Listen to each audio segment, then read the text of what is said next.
सिर्फ इतना ही बंधन है कि तुम सब के सब शाकाहारी बन जाओ।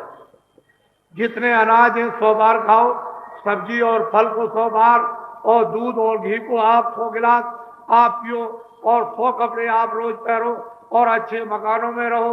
बाबा जी जब आपको मना करे कि आप मत खाओ तब कहना, लेकिन खाओ। और बीड़ी भी पी लो, तंबाकू भी पी लो, हुक्का भी पी डालो, सिगरेट भी पी डालो, बाबा जी आपको मना नहीं करेंगे। हम तो वैसे नहीं पीते हैं, लेकिन ऐसी कोई नशे की चीज को मत पियो जो बुद्धि जो है भ्रष्ट हो जाए, पागल हो जाए, और तुम आगे चलो टकरा जाओ, मोटर से, पेड़ से, नाली में गिर जाओ, पानी भरा हो उसी में डूब जाओ, मर जाओ। ये तुम्हारे लिए काम, ये किसका काम है? शैतान। शैतान कौन होता है? पागल। पागल होता है। ये उसका काम। तुम क्यों पागल बनते? अच्छे काम करो। मना कौन करता आपको? और इतना नहीं कर सकते हो तो आगे जो तुम भर रहे हो, आखिर में कितने घड़े भरोगे? एक तो तुम्हारा ये घड़ा भर ही गया है, और दूसरा और भर रहे हो आगे के लिए। तो बताओ ये कभी खाली होगा? फिर ये सब भोगना पड़ेगा। तो फिर चिल्लाओगे, फिर कौन आपकी चिल्लाहट को सुनने वाला? बड़े बड़े राजे, बादशाह, चक्रवर्ती, शहंशाह वहां नरकों में इस कदर से काटे और जलाए जा रहे कि लाखों लाखों और करोड़ों करोड़ों वर्षों तक उन कुंडों में जलाए जाते और चिल्ला रहे, और एक भी सिपाही और तीर और तलवार, उनके रिश्तेदार, बाल बच्चे और जितने भी कौमियत के लोग हैं, एक भी वहां उनके पास नहीं जा रहे। जब ये दिव्य नेत्र ज्ञान चक्षु शिव नेत्र मनुष्य रूपी इस मकान में जीवात्मा का खुल जाता है, तो ये सब चीजें इसी तरह से दिखाई देती है जैसे मैं आपको देख रहा हूं और आप मुझको देख रहे। सब की सब इस तरह से कि महात्माओं ने क्या बताया, 4 खाने क्या है, 84 लक्ष्योनियां क्या है, और ये तमाम अनेक प्रकार के जो नरक हैं वो क्या चीज है, उन नरकों में क्या होता है, और किस तरह से जीवात्माएं उन नरकों में ले जाई जाती हैं, और किन किन कामों से पहुंचाई जाती है, और क्या क्या इनको भांत भांत की सजा यानी दी जाती है, ये बिना ज्ञान दृष्टि के कोई पाता नहीं। और जिसको भी ज्ञान दृष्टि मरने के पहले, मौत के पहले यानी प्राप्त हो गई, उन्होंने सबने उन किताबों ने लिख करके आपके लिए रख दिया, और ये कहा कि ये जो कुछ भी लिखा हुआ है उन महात्माओं से मिलना जिन्होंने उसको प्राप्त किया, उनसे मिलो। ये सब कुछ आपको सही बताएंगे, और उनकी बात को तुम अच्छी तरह से सुनना, समझना, अमल करना, और जो रास्ता बताएं उस पर चल देना, खुशी खुशी प्रसन्नता के साथ और तमन्ना से, और निकल कर तुम भी उसको देखो। तो आपको तो ये कुछ मालूम नहीं, और यहां वैसे डडोरा पीटे बेमतलब, यानी पत्थर से पत्थर को टकरा रहे। इस शरीर को पत्थर बना दिया और पत्थर से टकरा रहे, और मिलने वाला क्या? कुछ। अरे भाई ऐसा समझ बूझ करके करो। 5 तत्वों का ये शरीर है, जल, पृथ्वी, अग्नि, वायु, आकाश। तो आप इन तत्वों की जो कमी हो उसको तो आप पूरा कर लो, कौन मना करता है? लेकिन यह है कि उन तत्वों ही को खत्म कर दोगे तो ये क्या करेगा? ये तो जड़ है। जीवात्मा की चेतनता से चेतन हो रहा, आंख चल रही, कान सुन रहे, वाणी बोल रही है, हाथ पैर इधर हिल रहे, लेकिन जब जीवात्मा निकाल दी जाए तो ये क्या है? मिट्टी। इसका क्या मूल है? लेकिन अगर इसमें बैठकर तुमने जीवात्मा को जगा लिया और अपनी असली वस्तु प्राप्त कर ली, इसीलिए इसका मूल है, तब ये पूजनीय होता है। मिट्टी भी उसकी पूजनीय होगी, और वो भी राख लगा दी जाएगी, तो उससे भी जीवात्माओं का कितना मन निपटारा हो जाता है। लेकिन आप लोग ये सब चीजें सुने समझे, महात्माओं को सब तरह का उपदेश आता है, चाहे वो राजनीति हो। आप भी आपको राजनीति जानते नहीं हो, वैसे कहते हो कि मैं राजनीति जानता हूं, लेकिन राजनीति आपको मालूम नहीं। ना आपको कर्मनीति मालूम, ना आपको धर्मनीति मालूम, ना आपको गृहस्थ नीति मालूम, ना आपको समाज नीति मालूम, और ना आपको मुसल्लम ईमान नीति मालूम, और ना आपको दया नीति मालूम। तो कुछ नहीं है, इसको तो जानवर बना दिया। क्या मालूम होगा? जब बुद्धि को आपने शून्य कर दिया, जिस बुद्धि की इतनी बड़ी इस मृतलोक में महिमा थी, उसको शून्य कर दिया, तो फिर आपको क्या मालूम? जरूरत है आप लोग अब से आप अच्छे काम। मैं अभी जब आपका चुनाव नहीं हो रहा था, तब भी मैं ये दौड़ा कर रहा था और लोगों को ये बात बता रहा था, और जब ये चुनाव की घोषणा हो गई तो मैंने कहा कि ये जनता के हक में नहीं है। जहां आप बेईमान बन जाओ, बेईमानी सिखा दो, चोरी सिखा दो, डकैती सिखा दो, कत्ल सिखा दो, तो ये तो कोई सामाजिक काम तो नहीं है। ये सामाजिक काम है, ये तो लूटपाट का काम हो तो कोई भी लूट सकता।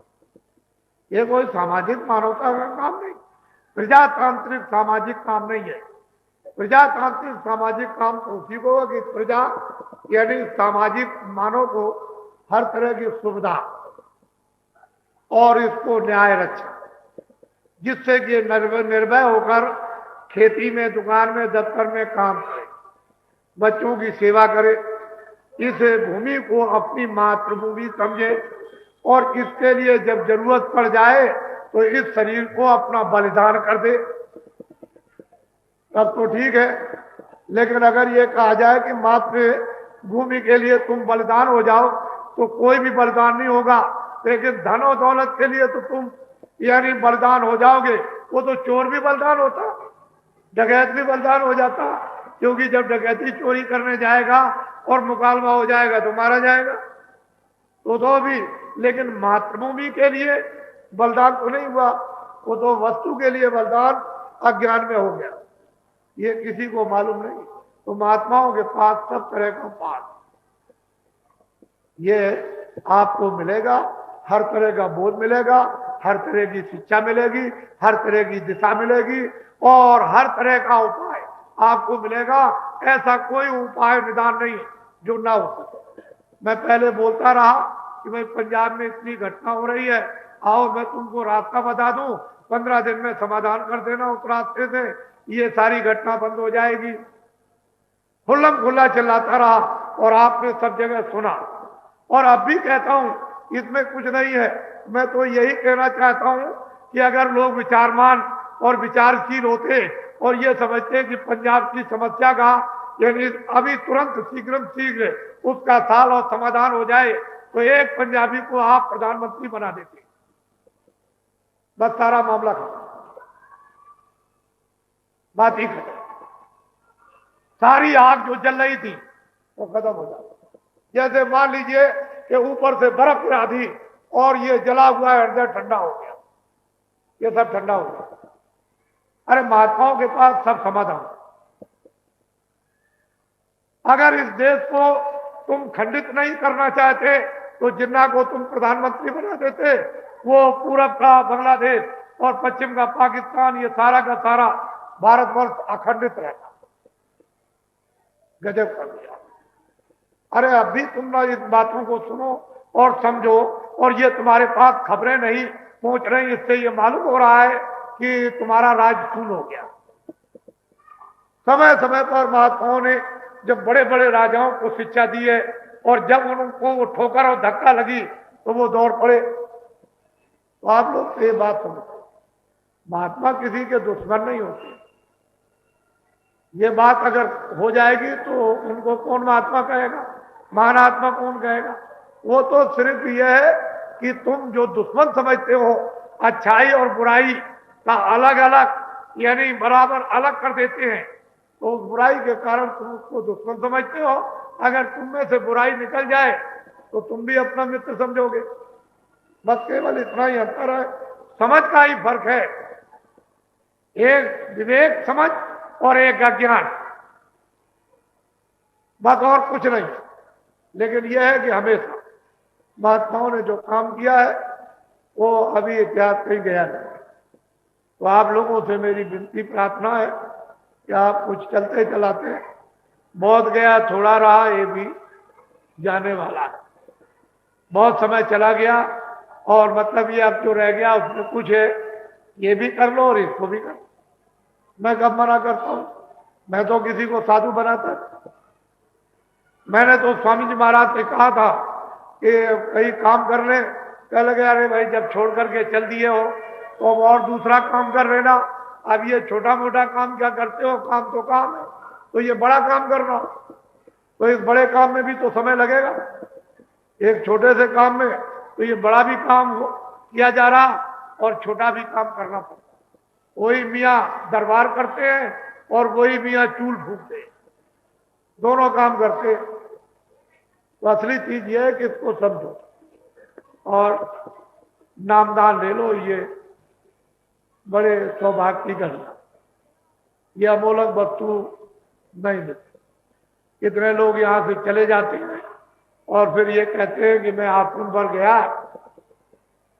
लेकिन नामदान नहीं मिल पाए। तो गलती तो उनकी ये हो गई कि वो मथुरा चले गए होंगे, वृंदावन, तब तक नामदान हो गया, फिर शाम को जब समय नहीं मिला तो उनके जाने का समय हो गया, वो चले गए। लेकिन यह है कि नामदान तो होता ही। अगर आप ये प्रतिज्ञा करते कि वास्तव में मुझे नामदान लेना है तो आपको कहीं नहीं जाना, क्योंकि ये तो मथुरा ही है, ये तो मधुबन यानी 84 कोस की परिक्रमा का प्रथम स्थान है, यहीं से शुरुआत होती है परिक्रमा की। और उस स्थान पर आप बैठे हुए हो तो जो आपने मुख्य स्थान को पकड़ लिया तो आप अपनी वस्तु को ले लीजिए, तब आप जाकर के परिक्रमा लगाइए। इसलिए अमोलक चीज लीजिए, बड़े सेवा ये समय है। तो जो भगवान का नाम बोलो, सब लोग एक साथ एक आवाज में बोलना, आगे पीछे नहीं। सबकी आवाज, पूजा करने वाले अपनी पूजा करते रहो, जब पूजा करके आओ तो चुपचाप जबान को बंद रखो और चुपचाप अपना बैठ जाओ या खड़े हो जाओ। पूजा करने वाले अपनी पूजा करें, क्योंकि उसका संकल्प अलग है, हर चीजों का संकल्प अलग अलग होता है और उस संकल्प के फल भी अलग अलग होते हैं। इसलिए वो तो आप अपना काम करते रहो और वो चीज आप अलग लो और ये चीज अलग है, इसका अलग संकल्प है। ये नहीं है कि एक ही चीज अलग अलग है तो अलग अलग काम है, भाव अलग अलग संकल्प करके और यथाउचित है, जिसको जितनी जरूरत उसको दिया जाएगा। तो सब लोग एक साथ बोलना, आगे पीछे, पहले मैं बोलूंगा उसके बाद आप, जब मैं चुप हो जाऊंगा तो आप भी चुप हो। टाट वाले भी है, पुराने नामदानी है, सादे भेष में, सादी पोशाक में, जिनसे कहो कि भाई आप पुराने नामदानी हो या टाट वाले, तो हमको 5 नाम, 5 रूप, 5 स्थान ये और आवाजें लिखवा दो और हमको भजन 2 मिनट में, हमको ध्यान 2 मिनट में और 2 मिनट में हमको सुमरन, ये सब विधि हमको भजन ध्यान सुमरन की बता दो। विधि आपको ये बैठाल कर और सुमरन की विधि आपको बता दे। फिर जब आप विधि उसको समझ लो और नाम याद हो जाए, रूप और स्थान और आवाजें फिर सही सही रूप से करना, अब आप शुरू कर दो तो देखो कितनी जल्दी आप मनुष्य मंदिर में खजाना मिलता है। ये तो आत्म खजाना है, ये रूहों का है, जीवात्माओं का ये भरा हुआ। लेकिन महापुरुषों के बगैर वेद बताए बिना युक्ति के ये कोई जान नहीं सकता। इसको कहते हैं नामदान। पहले लोग दीक्षा कहते थे कि दीक्षा दे दो, मंत्र दे दो, कान फूंक दो।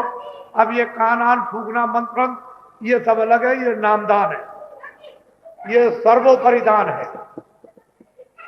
ये अब और सब चीजें पीछे हो गई, असली चीज ये है। और मंत्र ये दिया है कि आप भजन करो तो कान खुल जाए, ध्यान करो तो आंख खुल जाए, और आंख और कान खुले तो सुनने लगो और देखने लगो तो मंत्र तुम्हारे वशीभूत हो। वो कहा नहीं है कि मंत्र को वशीभूत करना, ऐसा काम कर लो अपने जीवन में तो अच्छा है। बोलो जय गुरुदेव। देखो बच्चियों, देवियों, मेरी आपसे बहुत बड़ी प्रार्थना है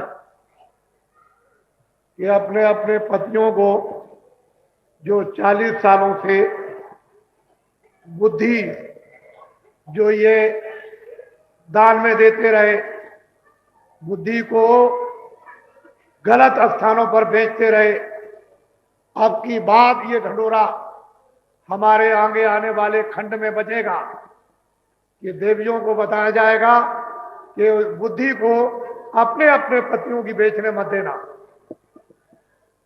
ऐसी जगह पर बुद्धि का उपयोग करो कि तुम्हारी बुद्धि बिके भी नहीं, कोई खरीदे भी नहीं 5 साल के लिए, और बुद्धि के एवज में उस विवेक से काम ले लो कि बुद्धि को बेचो भी नहीं और बुद्धि का सहयोग भी कर दिया और कुछ भी पाप तुमको नहीं लगा। लेकिन तुमने जो अभी बुद्धि बेची है 5-5 साल के लिए, तो इतने बड़े बड़े जो पाप हुए वो सब पाप छा गए। तुमको सुख मिलने वाला नहीं है। तुम ये कहोगे मुझे सुख मिल जाएगा, कभी कदाप सुख नहीं मिल सकता। वो तो महापुरुषों का जो संकल्प है उसी से कुछ हो सकता है। बाकी जो तुम्हारे ऊपर बोझा लदा हुआ वो सपने में भी तुमको सुख मिलने वाला नहीं। आपने वो काम किया है, इसलिए अपनी अपनी बुद्धि को जगाओ और जगाकर फिर इसको बेचो मत। कोई तुम्हारी बुद्धि को खरीद ना सके, इस तरह के तुम बन जाओ और बुद्धि का विवेक में फिर काम लो, अपना भी काम ले लो और औरों का भी काम कर लो। तो मैं अभी खंडों में मैं इसका विस्तार से प्रचार करूंगा। वैचारिक क्रांति में ये सब कुछ आ जाएगा, आप घबराओ मत। और भारत में वैचारिक क्रांति उठ खड़ी होगी, इसको कोई रोक नहीं सकता। हमने तो ये कहा था, इन लोगों ने कहा था बाबा जी आपके पास कुछ अच्छे आदमी हैं। मैंने कहा मैंने 30-35 साल से अच्छे आदमियों को बनाया। कल आप कहोगे कि बाबा जी आपने तो हमको अच्छे आदमी नहीं बताए थे, नहीं तो मैं अपनी बुद्धि का जरा सा प्रयोग कर लेता और बुद्धि से परीक्षा ले लेता। तो मैंने तो आपके सामने खड़ा कर दिया और ये कह दिया कि जब तुम्हारी इच्छा हो तब तुम इनकी परीक्षा कर लेना, जब तुम्हारी इच्छा हो तब परीक्षा कर लेना। मैंने कुछ नहीं कहा, तुम्हारी इच्छा हो, हमने अच्छे आदमी, अब तुम जैसा चाहो, इधर परीक्षा करना चाहो इधर करो, इधर परीक्षा करना चाहो उधर करो। इधर परीक्षा करोगे बुद्धि बिकेगी नहीं, कोई खरीद नहीं सकता है। उधर परीक्षा करोगे बुद्धि बिक गई। जब आपने बुद्धि और अकल को बेच दिया तो तेरे पास इंसान क्या रह गया? तू बिकी हुई अकल और बिकी हुई बुद्धि से भगवान का स्मरण और खुदा की तू इबादत कैसे कर सकता है? ये सोच तो कम से कम, क्योंकि तूने तो अपनी अकल को बेच दिया और बिकी हुई अकल घुट्टा टेक दिया कि रोजी रोटी हमको दे दो। अरे गुनहगार काफिर इंसानों से रोजी रोटी और काफिरों से मांगते हो।